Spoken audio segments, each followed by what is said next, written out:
Hey, what's up guys? Welcome in, Sitting Duck 01. I'm just going to be doing a very to the point video here. I'm not going to be messing about. I'm going to try and do this as to the point as possible. Try and keep it as short as possible. So basically this is going to be possibly my final tutorial video on War Thunder simulation mode, specifically using mouse and keyboard. I do not have a joystick, I do not have rudder pedals, I do not have throttle control, I do not have head tracking. I'm not sitting in a simulated cockpit for an airplane right now. I'm literally just using a mouse and a keyboard. So I'm going to be doing a little tutorial video on this. Somebody in the community asked me to do one that is just complete with everything that I've done so far. So I'm going to do that for you. Now just keep in mind I'm probably going to make mistakes during this. I'm not perfect. I don't know the game better than anyone else. Whatever I give you, you can just take it at face value, use it, don't use it, it's up to you. It's on the internet now, so you can decide. It's up to you, it's all good. Alright, so what I'm going to do is I'm going to also create little chapters as well, so you guys can just hover over the little bar at the bottom and just skip to the chapter that you are most interested in. What we're going to be looking at is test flight, then we're going to look at mouse and keyboard controls, how to set that all up. Then we're going to look at starting and starting your plane engine and taking off without dying, hopefully. And then we're going to look at trimming your airplane and why to trim. We're going to look at then stalling, like get a wing stall or a flat spin and how to recover. And then we're going to go and land. All right, so that's all going to be in the test flight. After that, we're going to go into an actual battle. So we're going to join an actual battle, and I'm going to show you how to set up for that battle. I'm going to show you how to build a lineup, with a different bracket changes for the battle ratings of your aircraft. Just recently Gaijin has changed how the ratings will work. EC1, EC2, EC3 and so forth. It's all a little bit different. It's now working on a rotation system. I don't know if it's going to stay or if it's going to go away. Who knows? So what we're going to do then is we're going to join that battle, and then I'm going to kind of give you some tips and tricks and what to look for, what not to look for. I've had a lot of people joining a simulation battle and they kind of take off and then they're like, okay, what now? What do I do? So I'm going to show you what to look for on the map. I'm going to show you how to kind of identify enemy aircraft, or friendly aircraft. Now obviously this will take time as you get used to the game. You're going to start getting used to the different shapes of aircraft from a distance, their silhouettes and all that stuff, so that'll take a bit of time as well. But there are a few things you can do to identify an enemy, without even kind of seeing them, in a way, just by looking at different things on the map. So I'm going to go through that, and I'm going to go through communication, and I'm going to go through kind of just like awareness. Just Sitting Duck 01 tips and tricks. You don't have to use them. You don't have to, it's up to you. It's all good. Anyway, like I said, we're probably going to make mistakes during this video. So let's go ahead and make some mistakes. Test flight. Now, the reason why it's important to go into test flight is a couple of things. Now, the first one is that it doesn't cost you anything.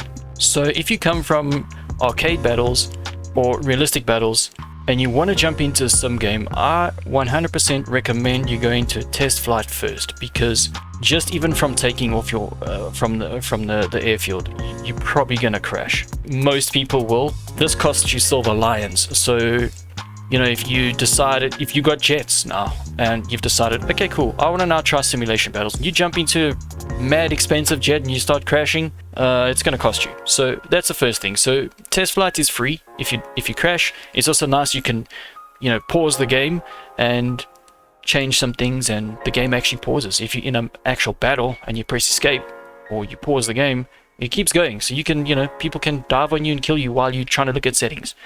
So anyway, so that's one of the things. The other thing is, for trimming aircraft, especially a lot of German aircraft, you'll notice in a actual match, you won't get the full settings for trimming your aircraft. So you might get rudder trim settings, you might get some aileron trim settings, or you might get some, what's the other one? For heaven's sake, man. Elevator, this guy. The elevator trimming, yes. So you won't get that won't be available to you. So in a test flight, it is available. Some people will say, oh no, this plane doesn't have full trim settings. If you're going to test flight, it should have. The first thing I'm going to do is I'm going to make sure that I'm trimming the plane without any bomb loads or anything like that. Now we're going to make sure that we're not... Let's just make sure that that's all good. So you want to have a clean wing. The belts don't really matter. Make sure that it's simulation battles. And yeah, let's go ahead and jump into that. Okay, so while we're sitting here on the runway, we're just going to press escape and we're going to go into controls real quick. So the reason why I want to do that is we're just going to run through the basic setup that I have so far. So the first thing I want you to have a look at is at the top over here. We're going to switch it over to full real controls.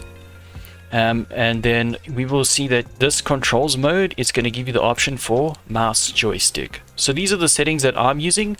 Obviously you can decide if you want to use it or not. Once we're in the air, I will switch back to kind of like the default settings and I'll show you the differences.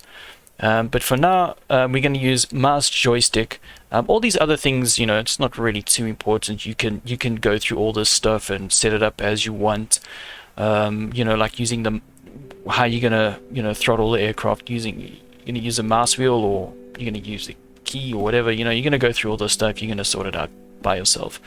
What I do want you to go down to is mechanization, and I want you to immediately bind a button for left and right brake.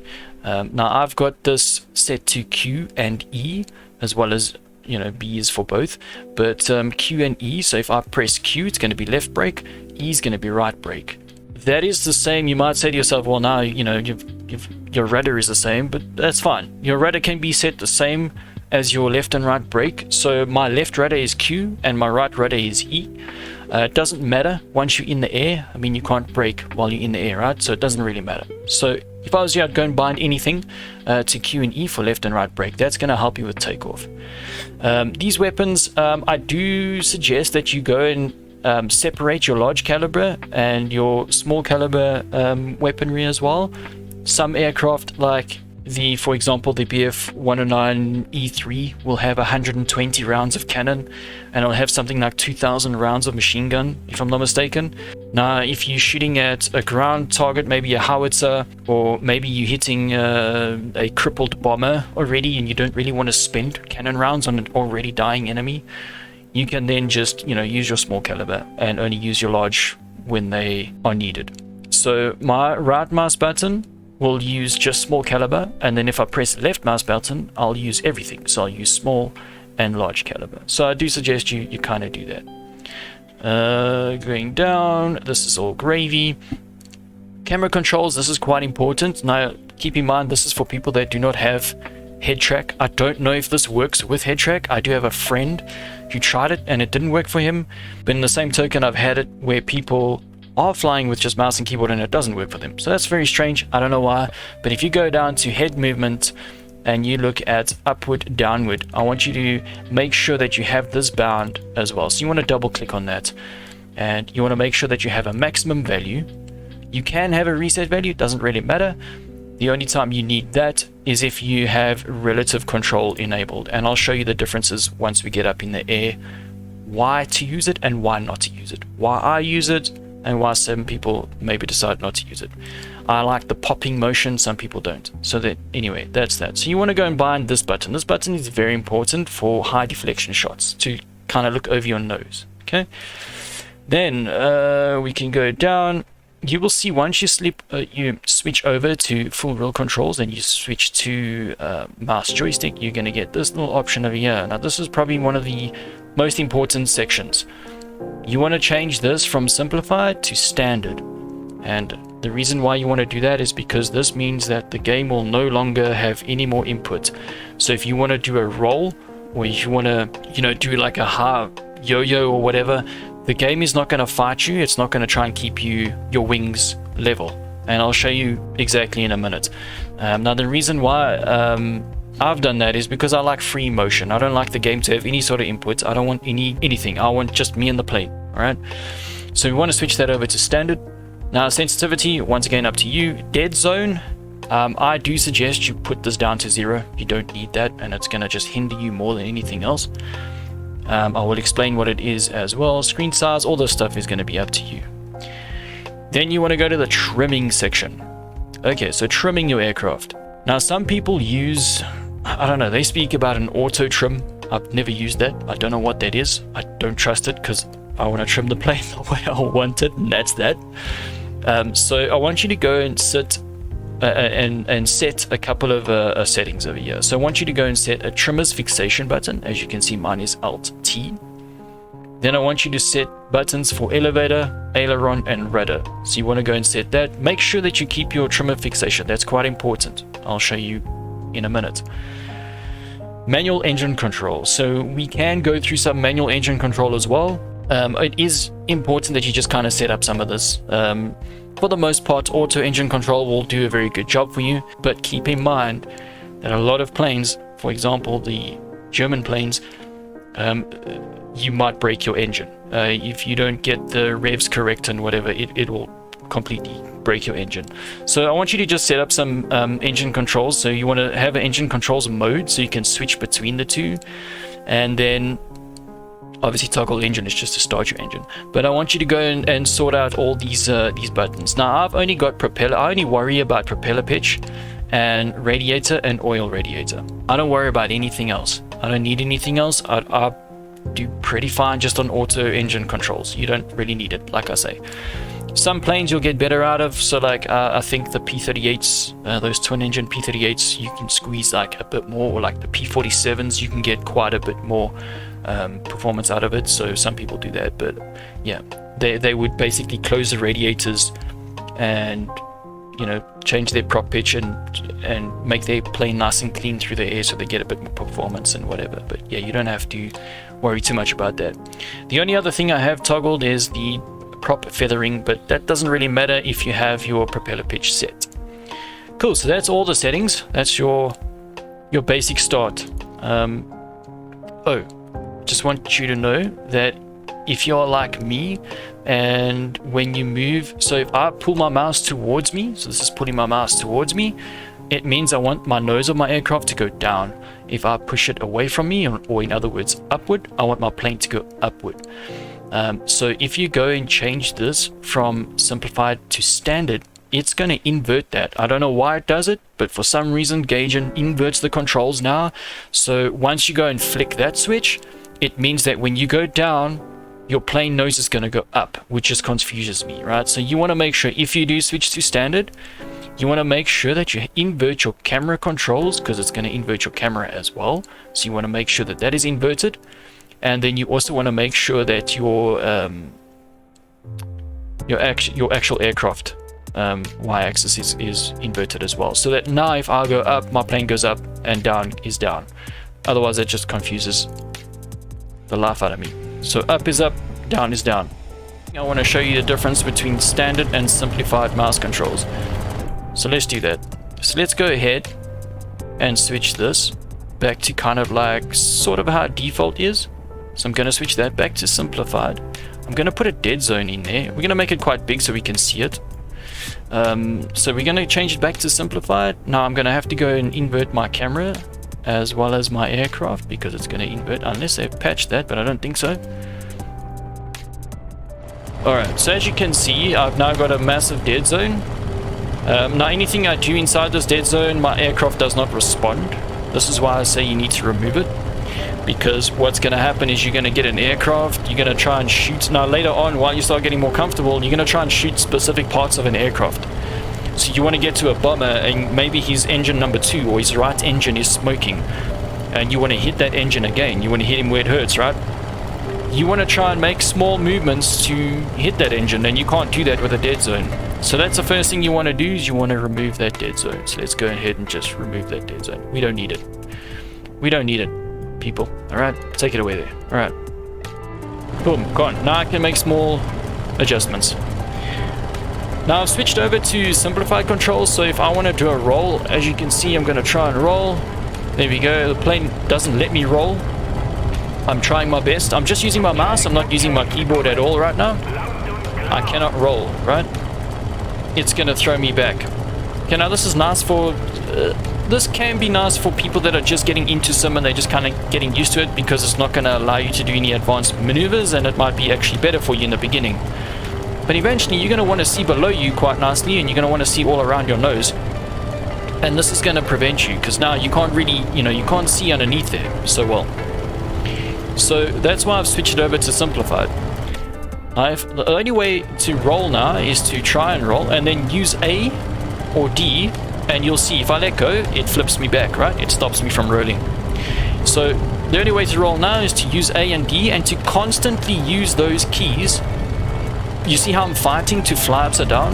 You have to constantly use those keys now to try and, do more advanced maneuvers, right? So I'm just going to quickly go and switch that back.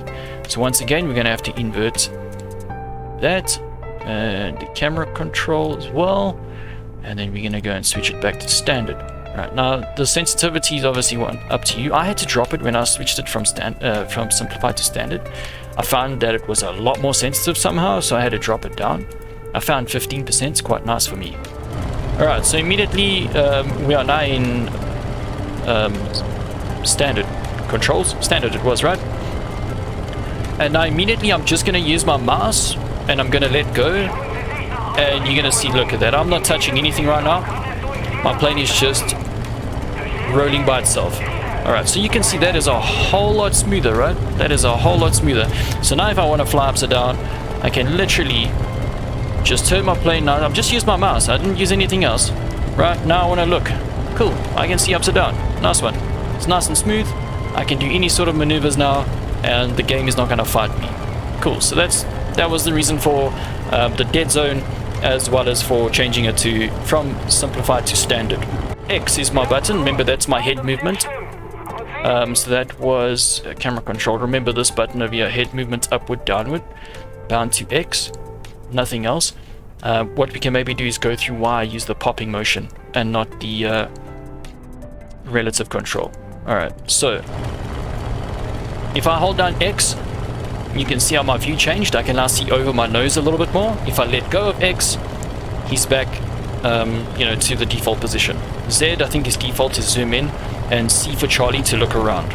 Alright, so if I want to get a high deflection shot, in other words, if we are in a tight turn, like this, and you're trying to lead your enemy, so you're trying to get guns on him, but he's like flying over here right now, and you can't really see him, you can look over your nose and get a little bit more of a look at him, right? So that'll kind of help you. Now I want you to keep in mind that this is your targeting, right? That's what you use for shooting, not this little circle or that circle. Do not use those circles as your targeting. That is going to be changing all the time. It's not your aiming. You can see they're not where the guns are anyway. So don't use that as your, if you pop your nose up, you no longer have the gun sight, because you're looking over this little perspex thing. So do not use that as your targeting now. That little circle there is not your targeting. Do not use it. But now at least you can see over your nose. So if I do shoot, it's, you can maybe get a better shot.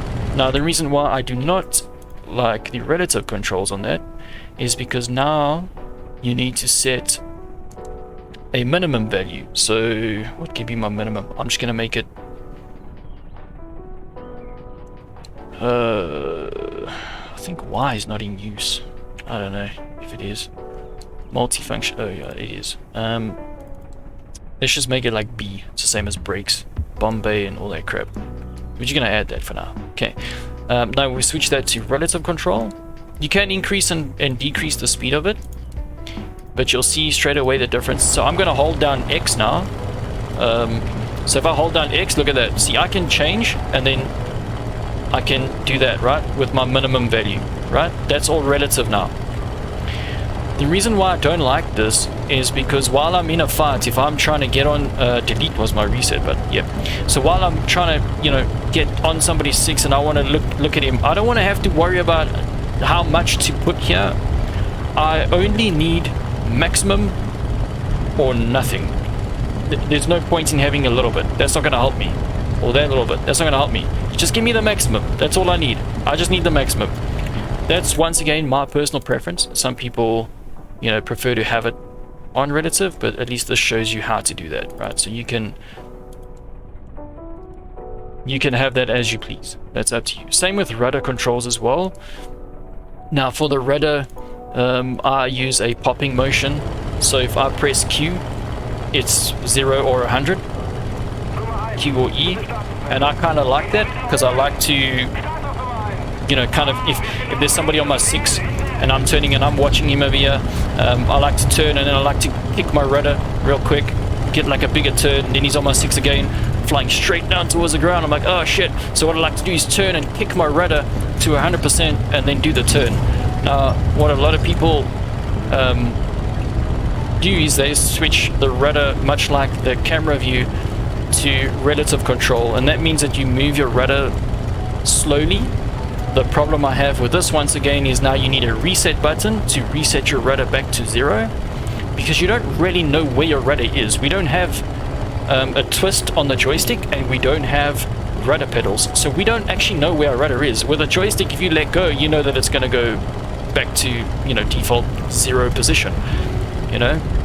So we don't have that luxury with mouse and keyboard, which is also why I fly with this always on, because now I know where my joystick is. If I put my mouse over here and I let go, it stays there. And with a joystick, if you do that and let go, it'll center. It'll center back, right? So that's why I kind of need that representation. You can remove it, and I do at times. While I'm streaming live on Twitch, people will redeem channel points, which will cause me to remove the UI, which means I gotta fly like this with no instrument, nothing showing, right? But that's your representation. Anyway, cool. So this is long-winded, hopefully not too long. We're gonna go ahead and take off. So to start your engine, you're gonna press I. That'll start your engine.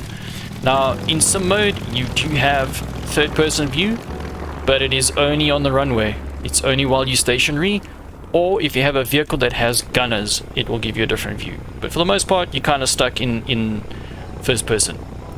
What you'll notice up here as well is that I'm using knots and I'm using feet. The reason why I changed that to knots and feet is because the person I learned from is using knots and feet. And it was just easy for me to kind of learn that and work with him instead of trying to convert stuff in my head.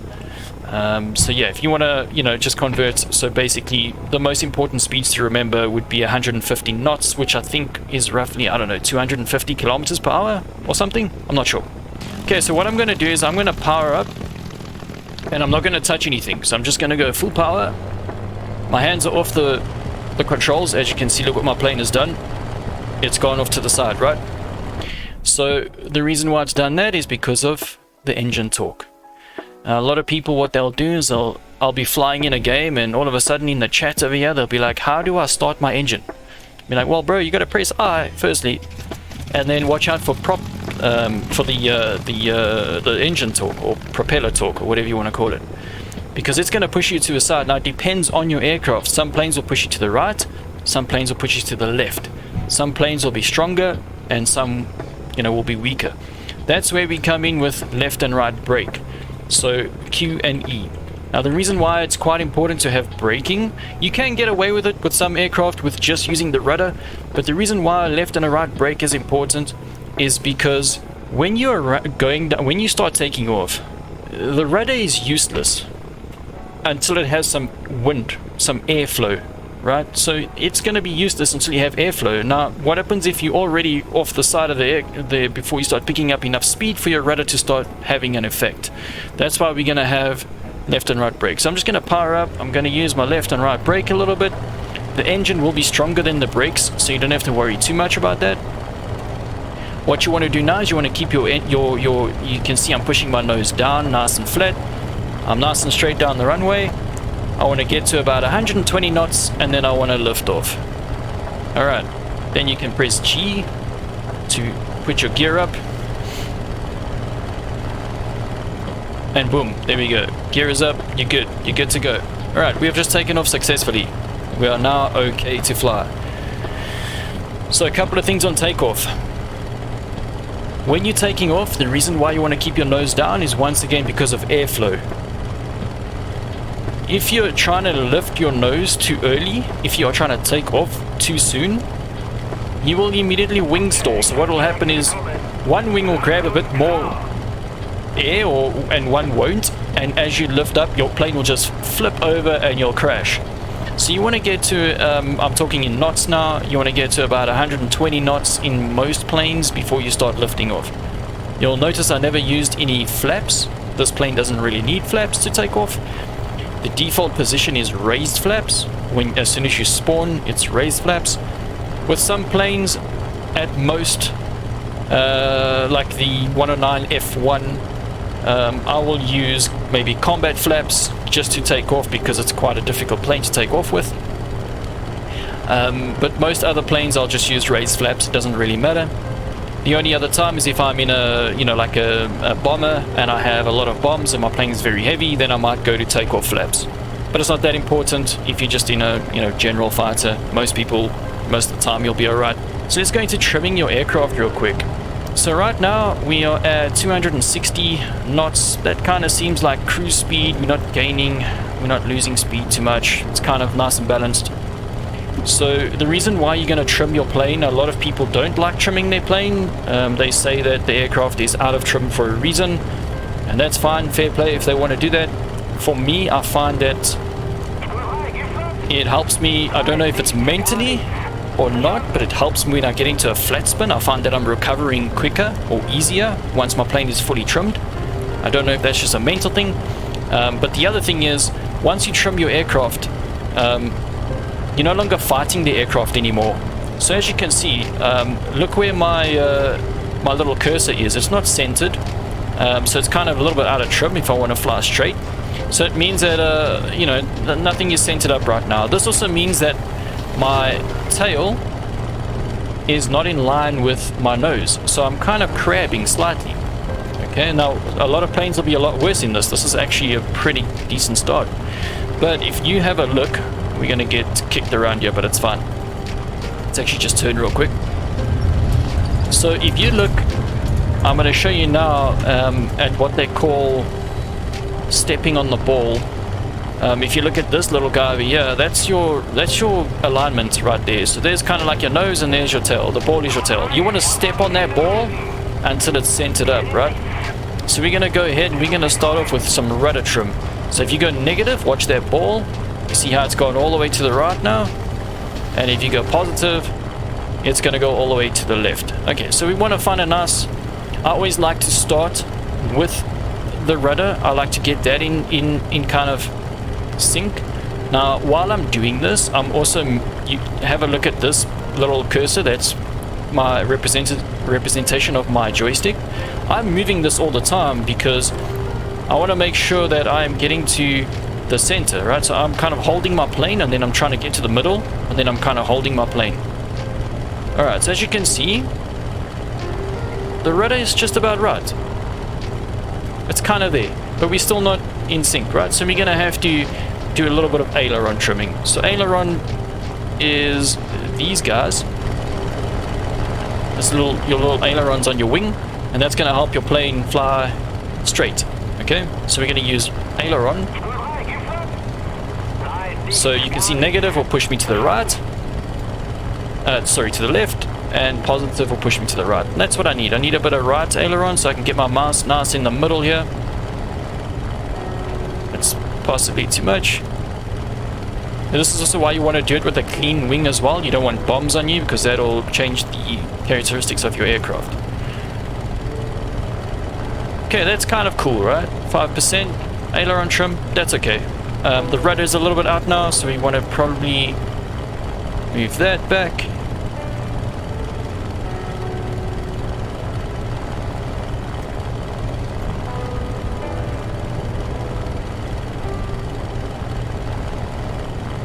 Alright. Looking good, looking good. We're not building a piano here. Okay, that's kind of cool. And then your elevator trim. So the positive will take you up, negative will take you down. And that's kind of the control services on your tail, right? So I want to try and get that nice in the middle.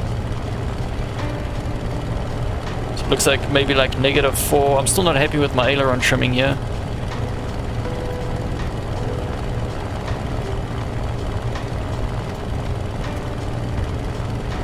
as you fly, as your plane changes speed, these things will change as well. This is why I like to trim it an even flight.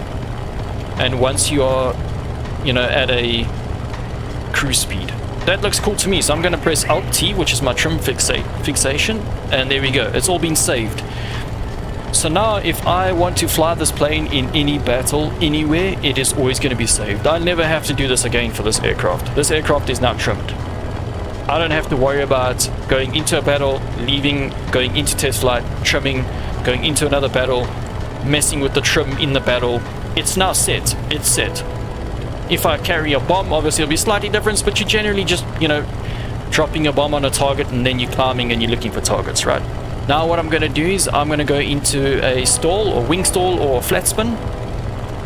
And what happens with a lot of new pilots is they'll take off, nice, cool, they'll start flying, and then an enemy will rock up and they will panic.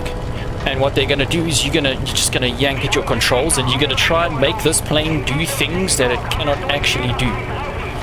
In realistic and in arcade, you have what you call an instructor, and that instructor will prevent you from stalling out. It will prevent you from nosediving and breaking your wings off, and it'll prevent you from doing a whole bunch of stuff, right? In simulation battles, you don't have that luxury.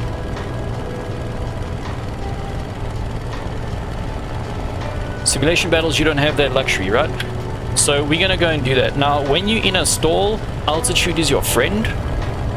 And matter of fact, in any situation, altitude's mostly your friend. You want to be nice and high. So we're at 5,000 feet. That's, I think, pretty safe for us to do a stall. So what happens is you get into a fight, right? So you're going to start turning, you're going to start trying to get onto your enemy. And let's say, you know, your enemy's over here and you're in a turn circle and you're trying to turn. And eventually, as you tighten your turn, you see that there, those wing vortices. That is your wing saying, listen bro, I'm kind of losing traction right now. If you keep this going, we're going to lose traction and we're going to fall. Then your plane is going to start shaking. There we go. This is your plane saying, listen buddy, I've just about had enough. So I'm going to keep tightening that turn. Tightening, tightening, tightening.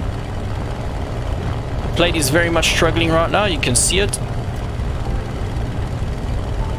And there we go. It said, I've had enough, buddy. So now what you want to do, don't panic. There's many things you can do here, right? You're now in a flat spin. Now, sometimes an enemy will still dive bomb you and he'll still try and kill you, because what happens in a flat spin is if he comes around and he just tickles your wing a little bit and he flies off and you don't recover and you hit the ground, he'll get the kill for that. So a lot of people, they'll still try and hit you while you're in this desperate moment, right? But don't panic, because there's nothing you can really do. You can't fight back at this point. The first thing you're going to do is push your nose down. The second thing you're going to do straight away is you're going to rudder against the spin. The third thing you can try before you fire weapons, the third thing you can do is change your throttle, mess with your throttle. So depending on which way your propeller is spinning or the torque of your engine, it could be adding to the spin or it could be, you know, taking away from the spin. So you can either dethrottle all the way down to 0, which might help you get out of the spin, or if it's not helping you, you can push all the way up to WEP, which is War Emergency Power, and that can sometimes help you as well. So those are the three things you want to do first. Then if that doesn't work, you want to start firing your guns.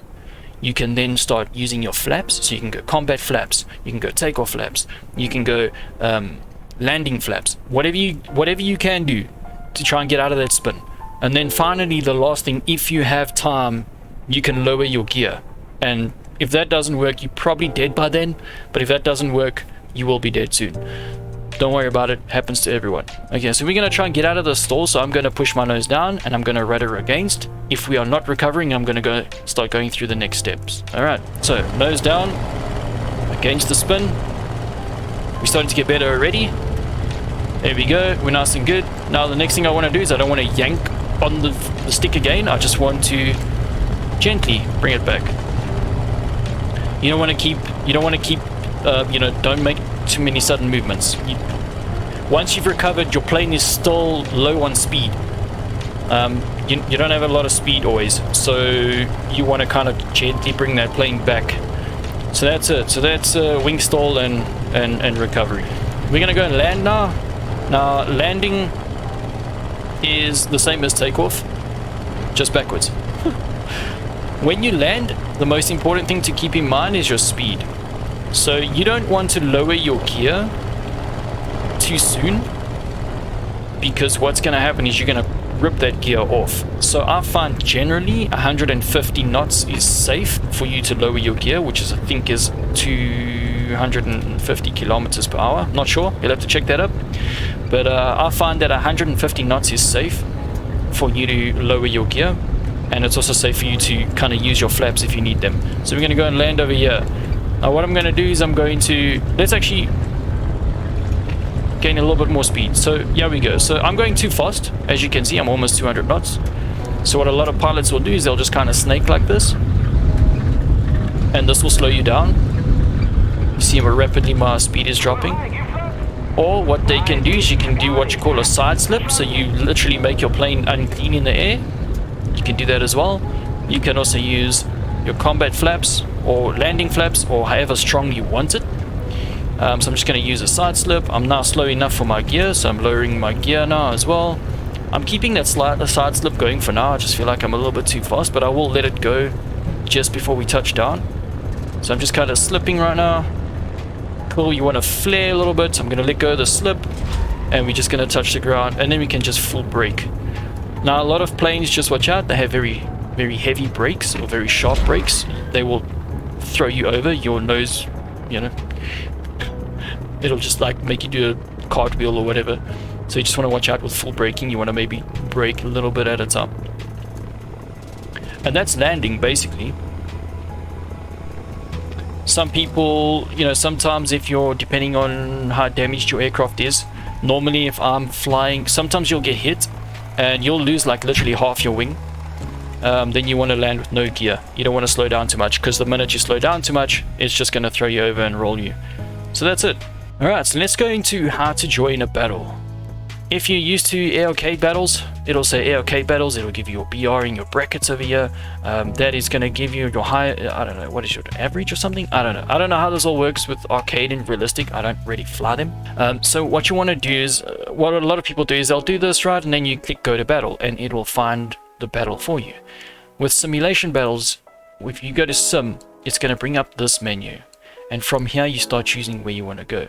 But let's say you don't know, you know, it's not very UI friendly, this game. So let's say you jump in and you're at the hangar. You do not want to click just go to battle. Does it take you to a battle? Okay, so it takes you there. All right, cool. So if you click on go to battle, you will get up this little menu over here. Or you can go to events and tournaments, and it will get you to the same place. Alright, so what you want to then do is you want to select the servers. I mostly fly US and EU. I find US, my ping is about just over 250, and EU is the best for me. It's about 200. So anything other than it's like 400 and 600, it's madness, dude. Alright, so you want to set your servers. That's all gravy. I'm happy with that. Then you want to click on this room list. You want to make sure that you're on air simulation battles and none of this. So you want to make sure you're on air sim. Click on your room list. This will pop up all the battles that are going right now. You want to make sure that you do not have this checked over here. So that's going to only be for the vehicles that you have selected. So you're going to get a lot less, and it's only going to be for the ones you can join. So I want you to uncheck that.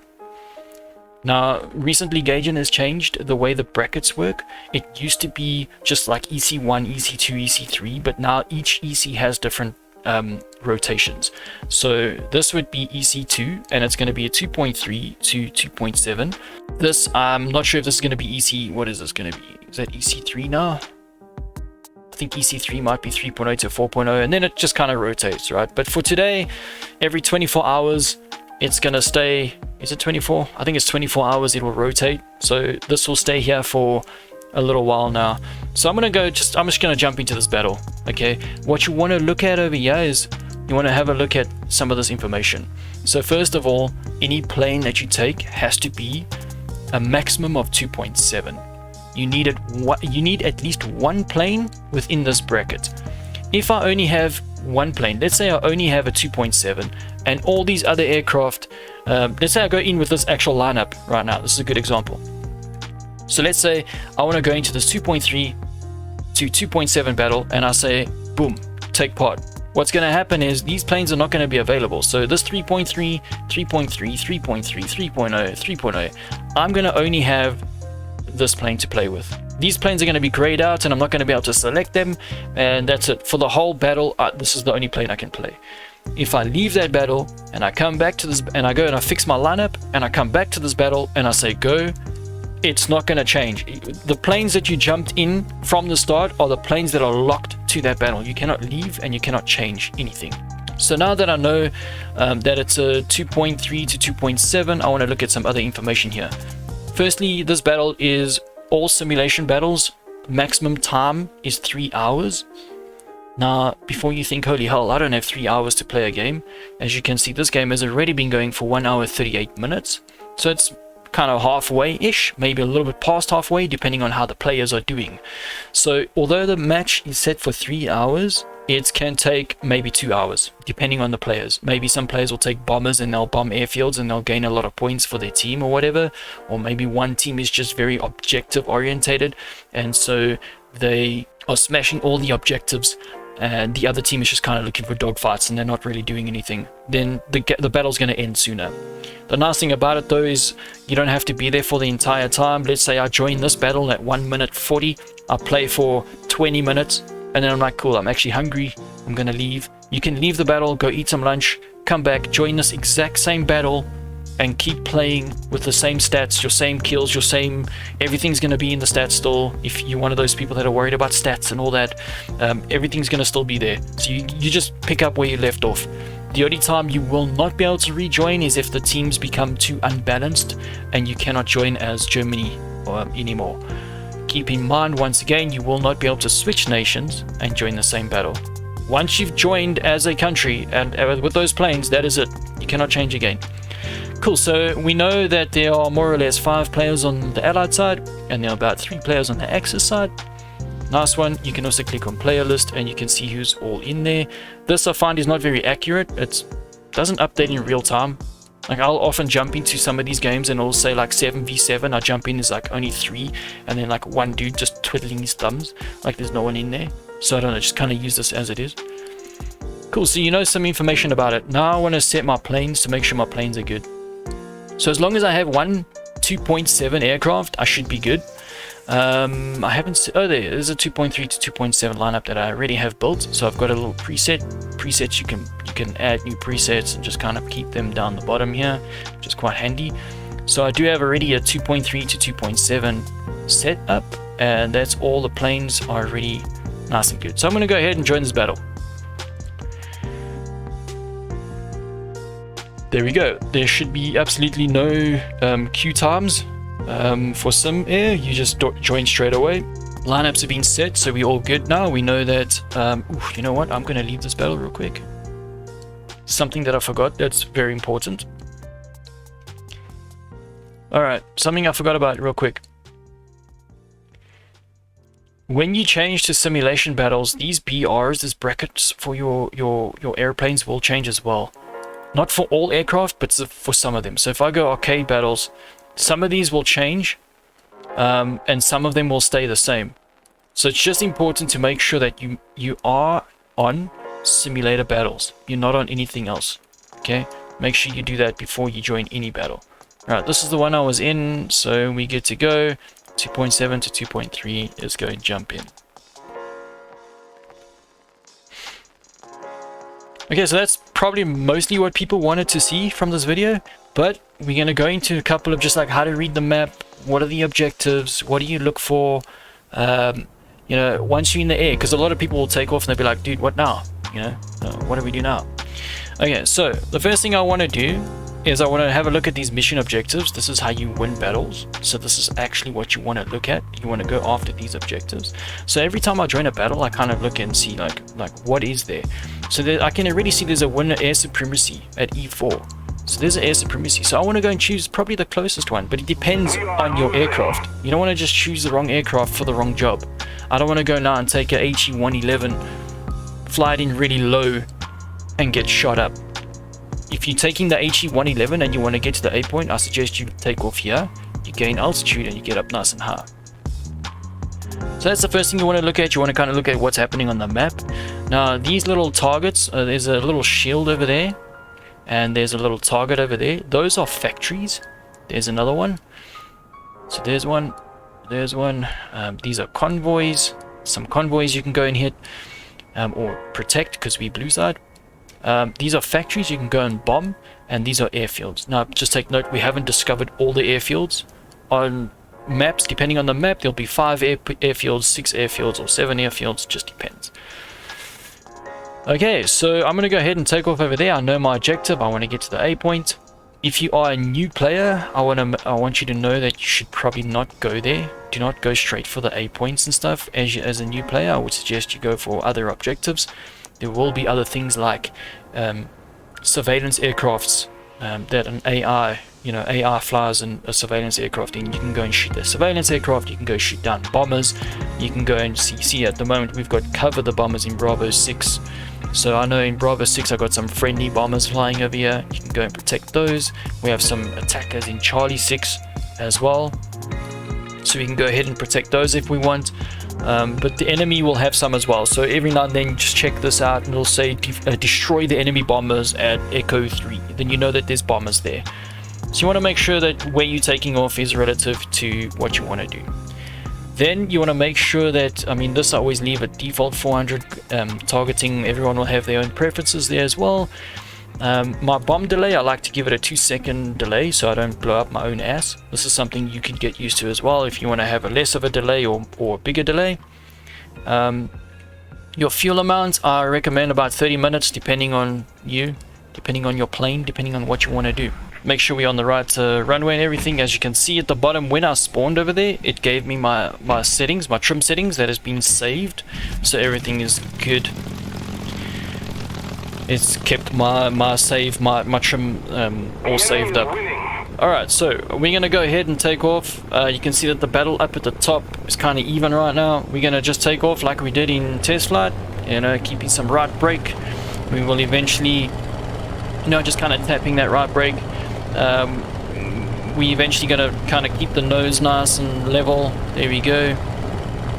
Cool beans. Now there we can see there's a player that's landed. We know that it's a friendly because it's got the name tag. Enemy do not have that tag, so that's the difference. And you will only see friendly tags when you are 800 meters. I think it's 800 meters away from them. You do not see them from anything further than that. That doesn't matter even if you've upgraded your crew. A lot of people will say, yeah, but you need to go and upgrade your crew. And when you upgrade your crew, you can change the pilot's keen vision and awareness. That doesn't change the name tag in sim, guys. It's going to stay at 800. Alright, so I know immediately that I'm going to be going into a fight. I can see that the enemy team is capping the A zone. You can see they're capping it over there, that little red circle. And it's also flashing red. Now I'm gonna try and climb as well. Keeping in mind I have a bomb, I'm gonna drop that bomb. The reason why I'm gonna drop it is because in sim, I don't know if it's the same as realistic or arcade, that bomb will weigh you down and it will create drag. So we don't want that while we're in a dogfight. Many times I'll enter a dogfight and I'll see the guy has still got his bomb, and I'll be like, okay, well, this is pretty much a kill for me because he's not going to be able to perform as well as his plane should. So I'm just going to climb, going to kind of look over. So there's a couple of planes flying through there. You can see there's quite a few of them. That is most probably cover the bombers in Delta 4. Those are probably my friendly bombers. This I'm not sure of. That could be an enemy. That's what I'm going to climb up towards. Now, just some other tips and tricks that I've learned from other people that kind of I've seen that have helped me is a lot of people will take off and they'll stay low. Energy is very important. Energy, you convert you basically trade your energy for speed, so or your altitude for speed. So if you high up and you dive down real quick, you will start picking up speed a lot quicker. This means the faster you go, the quicker you're turning, right? The lighter your plane basically is, right? So you want to get some good altitude. Now for this bracket range up to 2.7, I would say like 8,000 feet, you're going to be pretty comfortable. You're going to be good. Anything higher than that, you're probably, you know, at 10,000 feet, which I think is about 2,500 meters or something, you're probably going to be the highest guy in the sky. This also depends on the aircraft that you're using. Alright, I've just entered the A point. We have not stalled it, which means that there's at least 2 enemy. So I think that's an enemy over here. And that is probably enemy there. So that is me already IDing enemy. I'm going to T41. Now that T41 is just reporting my position to my friendlies. This will not only give my position to my friendlies on the map, but it will also give them my altitude, which is quite important. Now T41 is to, it will say, you know, follow me or whatever, but a lot of players, what they forget is I'm not actually telling them to follow me as much as just giving my position. So I've had people in sim before and they say T4, I say T41 and they're like, no, I'm not going to follow you, bro. I'm like, that's cool. I'm not asking you to actually follow me. All I'm doing is giving you my position. If you press T42, so T4 and then number 2 for cover me, that is going to be once you have ID'd an enemy. These are very, very important communication skills to learn in sim. Now that looks like a Spitfire. I can see by the shape of his wings. So I immediately know that I do not want to go into a turn fight with that Spitfire. I know that he's an enemy because I know what a Spitfire kind of silhouette looks like. Now a lot of people will only call for cover if they have an enemy on their 6. This is wrong. You need to call for cover when you have positively ID'd. I am 90% sure that this is enemy. When I am 100% sure, I'm going to press T42. Even though I am the aggressor and I'm on his 6, I am still going to call for cover. The reason why you want to do this is because he might call for cover as well, and his friends will rock up, and now it's all of a sudden 2v1. So you always want to call for cover. Don't be a hero. Don't try and think that every single fight you're gonna join, you're gonna, you know, those guys are calling for cover. They're calling for help. So it's gonna be one of those things. It's definitely an enemy. I'm calling for cover. He doesn't know I'm here yet. Move after me.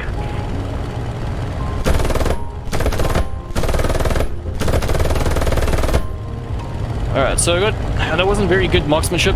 That was quite bad. I'm not gonna follow him down. He's a Spitfire. He's gonna outturn me. So I'm just gonna hurt him a little bit. I'm going to hold on to my energy right now. There is another enemy. That's a P40.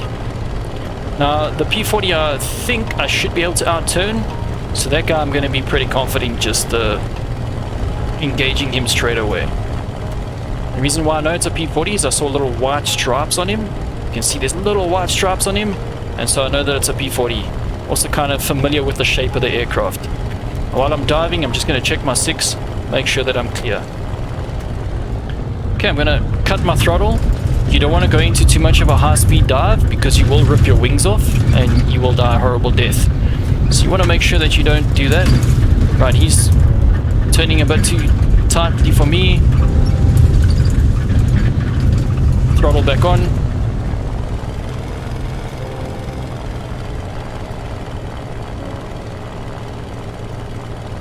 Let's wait for him to drop. Oh, he's got a friend.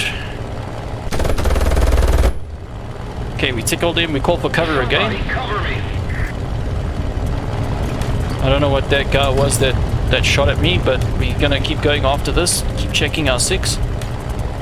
Awareness is 80% of your life, man. You need to be very aware. You need to look around a lot. Okay, he's getting real slow and real low, so I'm kind of getting worried about this because if that Spitfire rocks up, I'm going to be dead.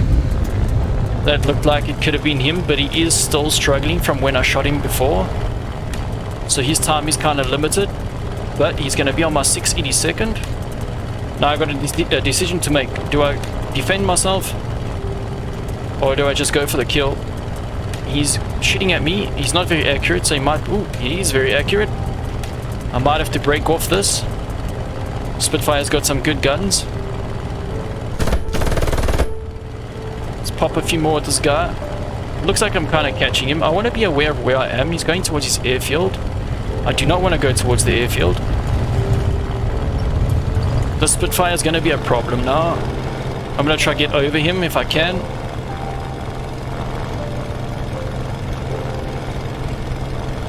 What I did there was a very, very risky maneuver. I'm going to pop my radar. I'm basically almost dead. Yeah, these Spitfires are probably the biggest enemy to me. They're the most dangerous.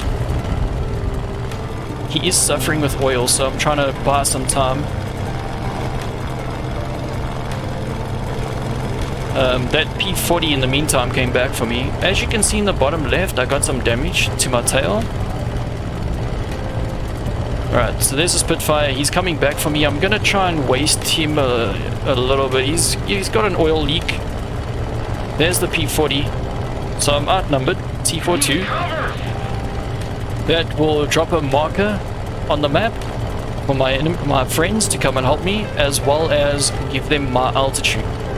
Unfortunately, it does not give them the direction I'm flying in.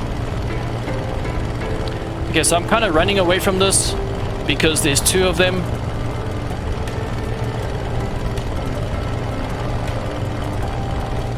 I do have some damage, but I'm gonna go back just for the hell of it. So Spitfire is still over here. He's now run out of oil. He's no longer leaking. We've got a twin engine after us now as well.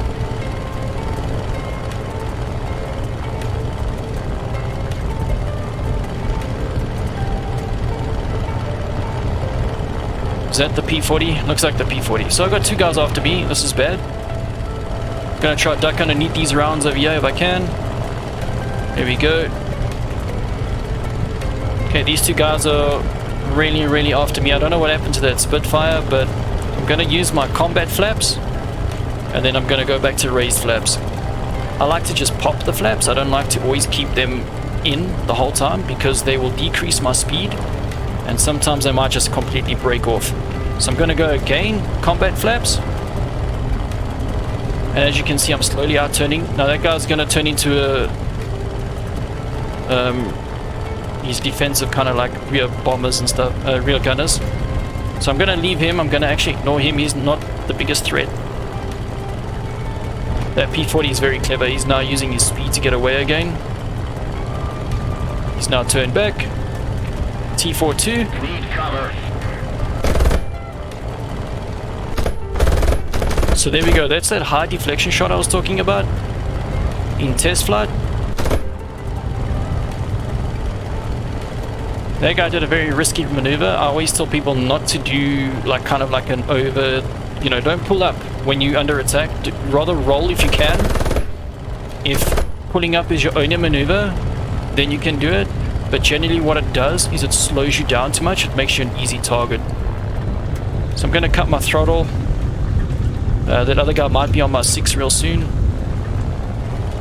If we don't do something fast, the enemy will win. You see how slow he is right now? He's very slow. I got some good hits on him there. Just because of how slow he's going, but he might be getting some help, so I've got to watch out for that. If he does that again, he's going to be dead. He's very slow now because of his maneuvers. Alright, he's dead.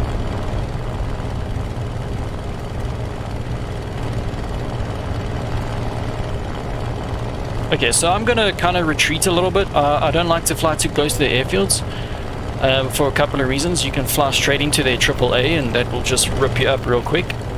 Another reason is they can reinforce a lot quicker, so when I shoot one down, there's another one already on the way. And then the third reason, and probably the biggest reason for myself, is I don't like to airfield camp. I don't like to wait for people to take off and then shoot them while they are still low and slow. There's only one time I'll actually kind of airfield camp somebody, is if somebody is running away from me and they run to the airfield. Depending on the plane I'm busy flying, I will fly after him and shoot him, even if I die. It's just one of those things. But I will not hover around and wait for somebody to take off and then dive on them. That's bad sportsmanship for me, so I don't like to do that. Alright, so we've now dispatched an enemy. We've damaged a Spitfire real good. Hurricane died. We've now lost that twin engine. I'm not going to go towards that. I want to show you some more stuff. So I'm going to leave that A point over there. We're going to kind of fly towards here. Now if you remember in the beginning, there was an A point over here and we lost that A point. When you lose an A point, it creates a ground battle. Now that ground battle is basically a fight for the zone. So if we lose this ground battle, this will become their area. This line, this battle line, will move. It'll move to there, right? So we will lose that grid. This will also affect our spawn points or our score or whatever, right? So you want to kind of win different battles. So like I said, you've got the ground little factories, you've got the airfield, you've got the A points, and you've got these ground battles. If it is a red arrow, it means that the tanks are all enemy. We will have some ground vehicles, but the main battle tanks, which in this case I think are just light tanks or medium tanks, they will be the aggressors. Those are the enemy. So you want to go and destroy those. And there will be some AAA or some AA vehicles as well. But the red arrow basically means that they are the attackers and we are the defenders. If you see a blue arrow, it means that any of the tanks will be ours.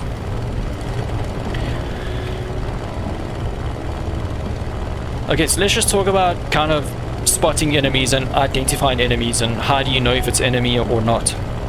The first thing you want to do is be very aware of where you are on the map. If right now I see a red name destroying a ground vehicle, I am almost certain that there's going to be an enemy over this battle. It could be an enemy there, or an enemy there, or an enemy there, but that's quite unlikely. Most of the time it's going to be at an old battle or a new fresh battle, right? That's just spawned. You also need to keep aware of your airfields. You can see if an airfield starts flashing, it means that there's an enemy nearby. So if you see a flashing airfield, there is an enemy that is close to that. Either a bomber or somebody's trying to kill somebody that try to fly back home or whatever. You know that there's an enemy there.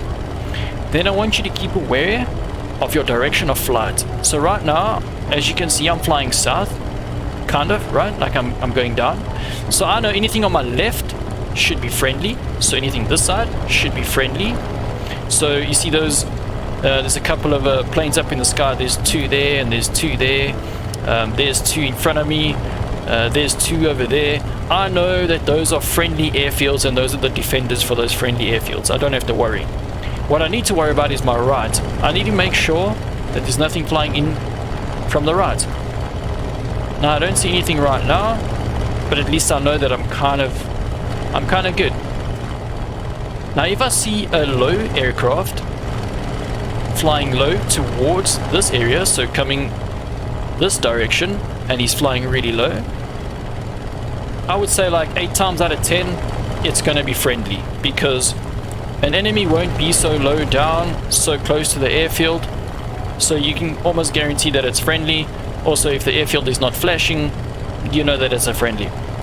If it is somebody up high right now, so if I look up to my right, so if I kind of look up to this direction, if I look up here and I see a plane up here, and it's not kind of in the range of the airfield just yet, so it's not flashing, but I see him up here somewhere, and he's flying from this direction, from left to right, I can almost guarantee that that is an enemy bomber, because he wants to be above the AAA, he doesn't want to get hit by the AAA, and so he's flying this direction, he's going to drop his bombs, he's going to turn around, and then he's going to be lower down over here, where he's trying to land. Much like if I see a plane low down over here, if I see a plane low down over there, I kind of know it's enemy. So that's kind of like, those are some basics. You also will get an idea from the kill feed. Keep an eye always on the kill feed. So if you see things getting destroyed, or if you see protect the allied attackers at Delta 7, they've just left the map. But let's say these allied attackers are here in Bravo 3, and all of a sudden I see like a friendly AI aircraft getting killed. I know that there's an enemy there as well. So you can kind of get an idea of who's who in the zoo here.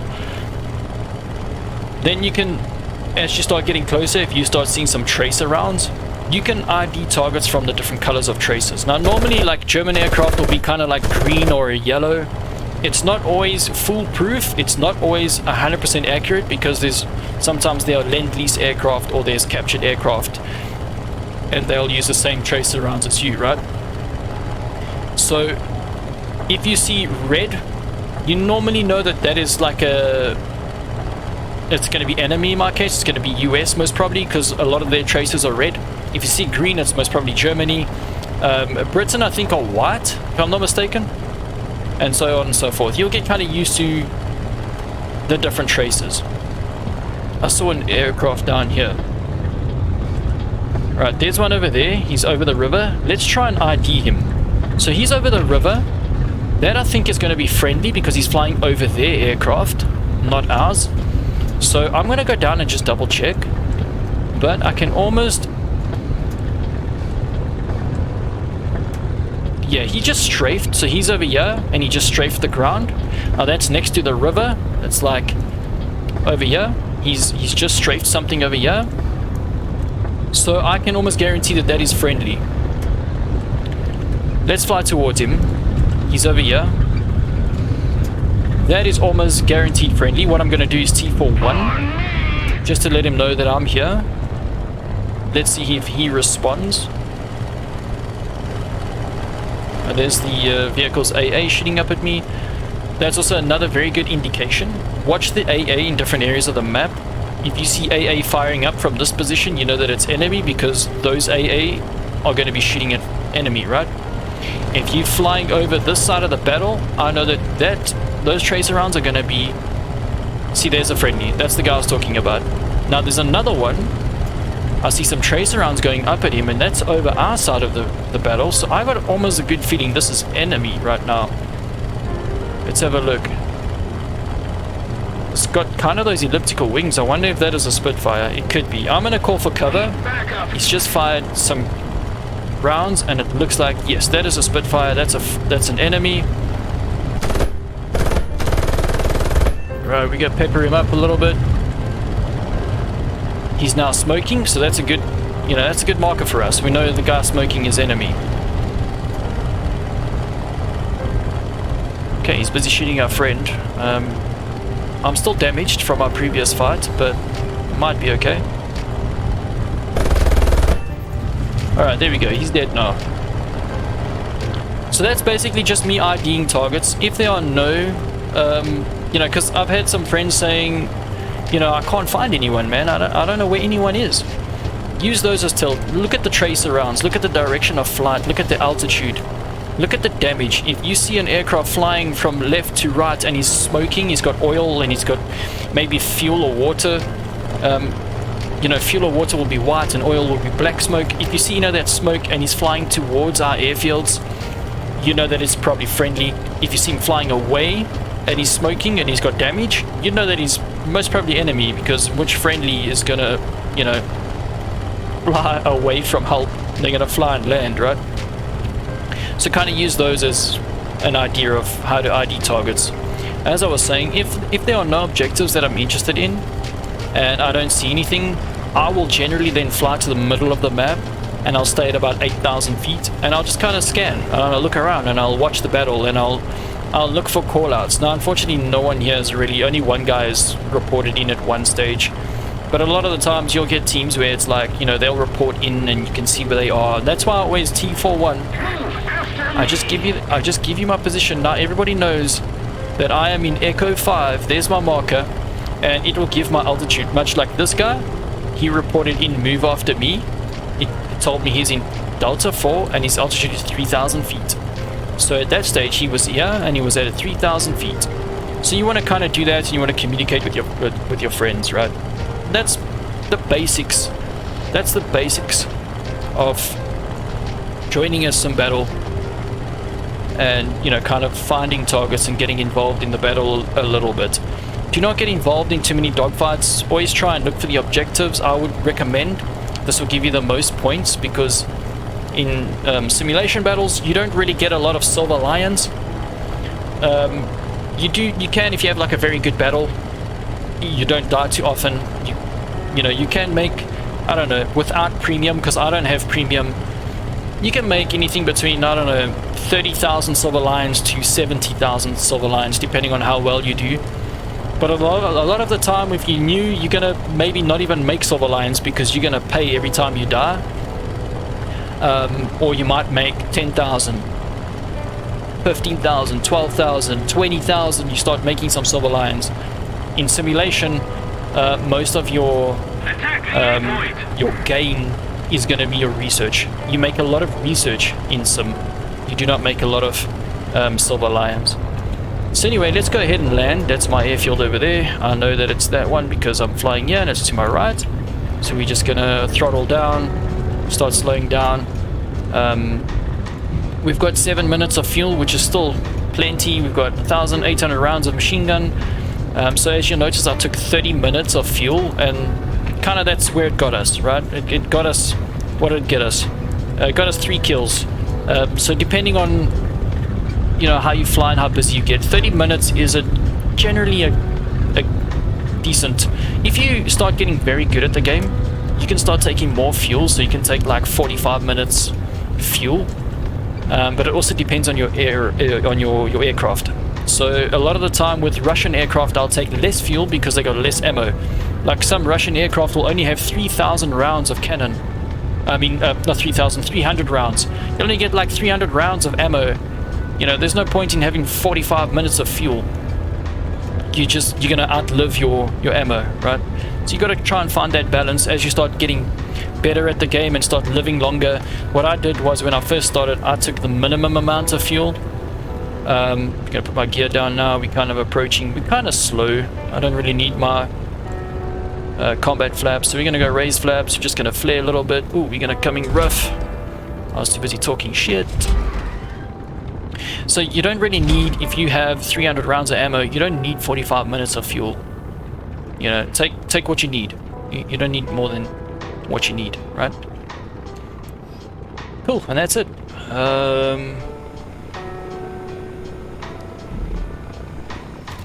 So I just want to mention, as we went through this, awareness is key, man. 80%, I would say. Maybe some people will argue, they might say 75, or some people might say like 85 or 90%, but it's a high number. It's going to be, if you speak to any simulation pilot that's been flying for a long time, it's going to be a high number. That awareness is key. Flying your aircraft is only like 20%, 15%, 10% of the actual situation. Flying your aircraft is a smaller part. Being aware is the biggest part, and communication. Awareness I kind of put together with communication. You know, T41, you know, move after me, or, you know, follow me. A T41 key, that is important, and a T42, very important. You need to be doing that more than you think. Something I forgot. We're gonna just go into a test flight real quick, and I'm gonna just show you something that I actually forgot to show you. Alright.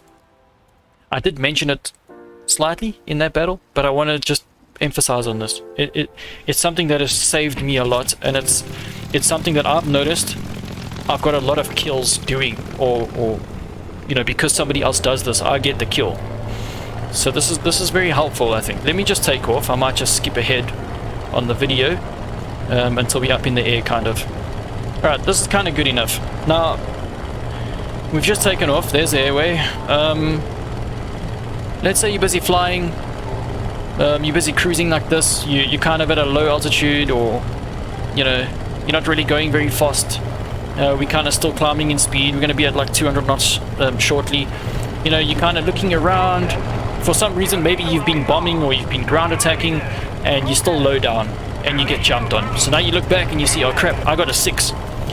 The very last thing I want you to do is this. Do not do this. This is not a defensive move. Do not go up like this and do this hard kind of like turn. Don't do that, people. I'm telling you right now, if somebody argues with me, I will argue back, man. It is not a good move, because all that does is it's just setting you up, man. I love it when somebody does that. Often I'll be streaming live on Twitch, man, and somebody will do that, and I'll be like, thank you. Before he's even dead, I'll be like, thank you, I'm gonna kill you now, because it slows you down so much, and it makes you such an easy target. So instead, what I want you to do, depending on the height, your altitude, if you can, instead what I want you to do is immediately roll, use your rudder, and do, I think it's what they call an S-turn. So you immediately want to do this. You want to do this straight away. That's your move. That's the move you want to do. Because he's either going to have the confidence in his airplane to do that or not do that, depending on your altitude. We were kind of low there, right? So some pilots, they won't be able to do that. So I want you to roll and use your rudder and do that S-turn. That is probably the best defensive maneuver that I've seen. Now remember, in the beginning I said I don't know everything, and I'm probably not the best pilot out there, man. I'm telling you, but I get away with stuff, okay? And that's something that I've noticed. That is a very good defensive move for me. And I would encourage you guys to do that instead of this. Don't do this. If you don't have enough ground or altitude, you know, to do the S-turn, rather just, you know, turn like this and then turn back again, or maybe try and get into like a you know, because this is going to slow him down as well. And then once he's slower and he's now on your 6, then what you can do is you can try and then roll him. So as he's coming, you want to kind of roll around, slow him down, get on to his 6. Now we're busy rolling, we're busy, you know. So I'm slowing down, he's slowing down. Now we're both kind of equal footing. That's kind of like what you want to do. You do not want to turn up, make yourself an easy target, nice and slow, and then get smashed. So that's just the final thing I wanted to say, basically. Anyway, long video, man. This is going to be like a 40-minute video, maybe less. I'm going to try and make it shorter, but I hope you guys enjoyed that. I hope that I did cover most of what I wanted to cover. If you guys do have anything else that you wanted me to speak about, or you know, try and cover in another video, please leave a comment. I do read all the comments. You know, once again, just try and keep it constructive. We all learning here. I learn every time I take off and fly, man. I learn all the time. I'm always learning. Much as anyone who's like, you know, there could be a level 100 player and he's only ever played arcade and he jumps into simulation battle. It is a different game. It's a different game completely. But he will have the knowledge of the game, so he will know different aircraft. He will be able to ID things. He will kind of have a grip of what's kind of happening, right? But he's still going to be learning. Now, me as a 100 level player as well, if I go jump into realistic or arcade, man, it's like a new game for me. I suck. I've tried, man. I've played arcade and realistic. I'm terrible at it, man. I find arcade realistic is the most difficult thing I've ever tried in my life, man. I can't play it. So, you know, I'm just saying is, what I'm trying to get at is, we all come from different backgrounds in the game. Some of us don't even have a background and we're just trying to learn. So in your comments, you know, if you have any questions or if you have any criticism, make it constructive. Tell me, listen, dude, maybe, you know, try it like this, or you know, that maneuver that you did over there, or, you know, whatever, like maybe try that, and I will 100% listen to you and I will try it in a battle. I'm not the kind of person to take advice and just be like, no, I'm not using that advice. I will take it. I might not use it. Many people to me have said in my stream, hey man, why don't you use relative control for your rudder? Like, it's so much better. And I'll be like, okay man, I have tried it, but I don't like it, so for me this is better. Do you know what I mean? Like, I can take advice and I'll use it and don't use it. Same with anything in this video. You can either take any advice or any pointers that I've pointed out, and you can either use it and don't use it. It's completely up to you. One last thing before I kind of end this video is, always remember to export your controls. So once you've set everything up, just hit export and maybe just make a file. I've also got RB, which I use as well for tanks when I do tanks and whatever. You know, export your controls so that it's saved, and then go into your file system and copy that file and put it in a different location on your computer where you know where it is. Because we've had it before where Gaijin will do an update for War Thunder and people have lost control settings, and then they're like, crap, I gotta go and reset everything. So just do that little export over there, and then when you want to load it up again, you just click on import and you choose what you want to import, and boom, see, there we go. It's mouse aim. It's now mouse aim. This is all my realistic controls. I want to play some sim now, so I'm going to go import, double click on that, boom, we're back to full real controls, mouse joystick, and everything is set up. So maybe just do that as well. Save that offsite somewhere where it's safe. Anyway, happy flights, guys. Yeah, thank you very much. I hope that you guys enjoyed it. Yeah, it's been good. Take it easy, lemon squeezy. In a while, crocodile. Alright. Okay, cool.